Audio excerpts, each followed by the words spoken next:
Dnes by som chcela predstaviť moju klientku Ingrid, ktorá mi po našich terapiách zavolala a povedala mi, že ja som normálne šťastná a v pohode, Luci.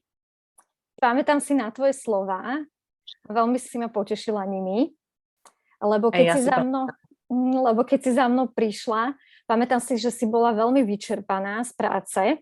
A môžeš nám povedať, že ako to bolo a čo ťa viedlo k vyhľadaniu terapie? Ja som mala veľmi vyťažujúcu prácu, pracovala som na manažerskej pozícii a až blízki ľudia mi začali hovoriť, že som proste stále taká agresívna. Na všetkých, každá jedna odpoveď alebo každá moja reakcia bola proste agresívna. A ja som si to potom začala uvedomovať. Ja som ani neverila, že sa s tým niečo robí ďalej. To bolo také, že čo už mi to ako mi to môže pomôcť baviť sa tej mojej agresie. Ja už som myslela, že ja už taká som proste. Ale po tých terapiách ja som si to sama ani neuvedomila, že som iná. Až mi to zasa začali hovoriť ľudia okolo mňa, moji najbližší. A sama som si uvedomila, až keď sa ma spýtal môjho manžela brat, že ako sa mám. On tak. A ja som si vtedy uvedomila, že ja sa mám už dobre. A vtedy proste, ja si to normálne pamätám, aj teraz to cítim, som pocítila normálne také zimomriavky, lebo ja som si vtedy uvedomila, že ja sa mám už dobre vďaka terapiám, ktoré sme spolu mali. A musím povedať, že ich nebolo ani tak veľa. A pomohli mi k tomu, aby som sa zmenila. Aby som sa proste zbavila tej agresie, aby som to vedela spracovať, tú svoju agresiu a myslím si, že aj oddeliť.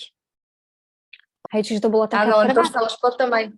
To sa už potom aj nabaľovalo, už aj iné veci. Čiže viem, že potom si ma vlastne vyhľadala opäť. Hej. Áno, to už bolo také kadečo. Hej, vidím, že teraz sa usmievaš, takže vyzeráš veľmi spokojne, ale viem, že sme to riešili ako... Všetko tak vracia. Viem, že sme to vtedy riešili ako životnú tému. Ak teda môžeš, ak chceš zdeliť a možno inšpirovať niekoho, kto si prežíva tým, čo si prežívala, môžeš nám povedať, že o čo išlo a čo sa ti dialo v živote? Môžem. Už môžem. Vďaka tebe už môžem. Inakšie by som plakala a nevedela by som o tom hovoriť. Veľmi sme túžili po dieťati. A aj keď sa nám to už podarilo, tak som potom mali sme veľmi zlú skúsenosť, pretože som nieraz ten plod stratila. Pre mňa to bolo niečo strašné, lebo najskôr sa nám otehotniť nedarilo, potom sa nám to podarilo a potom sme o to prišli. Mne to spôsobovalo obrovskú traumu. Ja som sa s tým nevedela vysporiadať. Ja som na to mala veľkú zlosť. Prečo sa to stalo? Ako sa to mohlo stať? Čo s tým?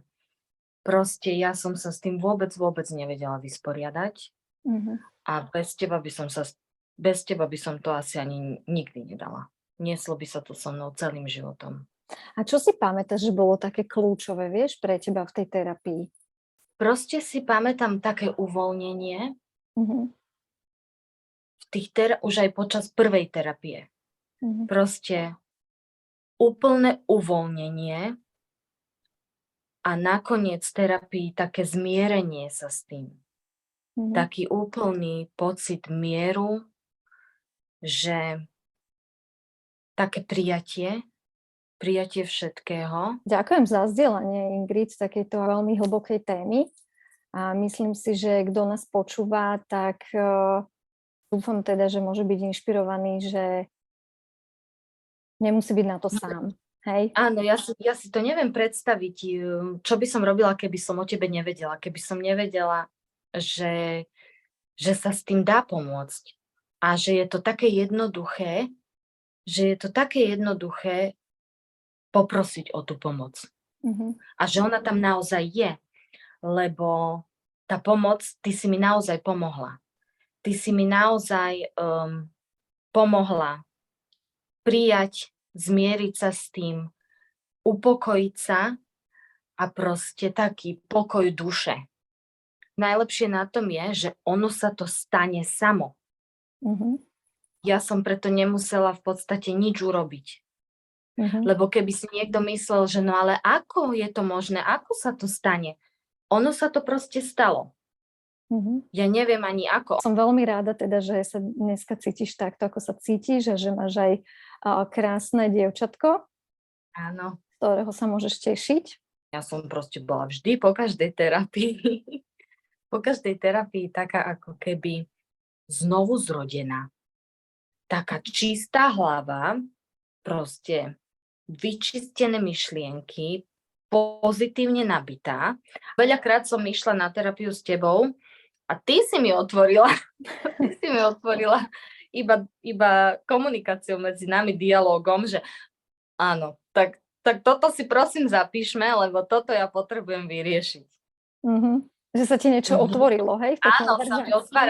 Áno, sa mi otvárali veci, že áno, na tomto musím ja popracovať. Čiže je to aj také vlastne, že si počas toho dosť rástla, hej, postupne. A mám pocit, že som sa aj veľa naučila. Neviem, či je to možné, ale mám taký pocit. Stala som sa takým lepším človekom. Určite áno. Vieš, ako lepším? Takou chápavejšou som sa stala. Neposudzujem, neodsudzujem, prijímam, nehodnotím. Určite som takým lepším človekom. Hej. Takže takou chápajúcou, otvorenejšou. Áno, určite. Našla som taký iný zmysel toho celého života, ako keby. Viem si určiť priority. To je krásne. A ďakujem, že to zdieľaš. Áno,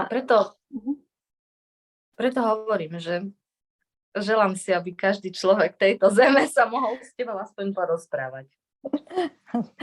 To je milé. No. To neviem, či by som stíhala každého človeka tejto zeme.